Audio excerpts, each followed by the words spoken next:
Benny Gantz promoting his first meeting of the day on Twitter, the National Security Advisor, then the Secretary of State, Antony Blinken, and then Secretary of Defense, Lloyd Austin. Both sides making clear in brief remarks their priorities. For Gantz, it is clearly a possible resumption of the Iran nuclear deal. Let me be clear.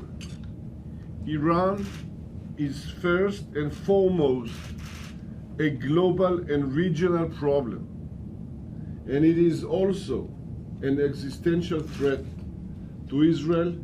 From the U.S. side, the standard statements of Israel's right to defend itself, but also an emphasis on helping the Palestinians. Also to talk about the work that needs to be done to move forward on humanitarian assistance to and reconstruction for Gaza and for Palestinians living there. I want to stress the importance of reducing tensions in the West Bank and Jerusalem, and of supporting humanitarian and reconstruction assistance for Gaza that benefits the innocent people who live there.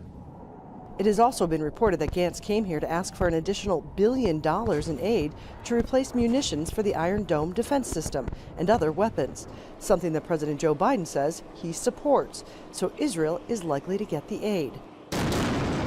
It's not clear if the president promised that during the recent Gaza conflict in order to get a ceasefire, or if he will try to use it to get commitments on aid to the Palestinians or movement on illegal settlements. I think the aid will be forthcoming, and I don't think there'll be actual conditions put on it.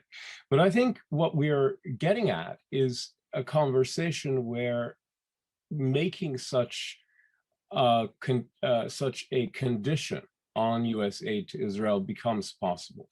Right now, this is a very new idea in terms of members of Congress putting it forward. So far in the Biden administration, what's said behind closed doors tends to stay that way. But it is clear in public statements that they want to see aid get into Gaza quickly.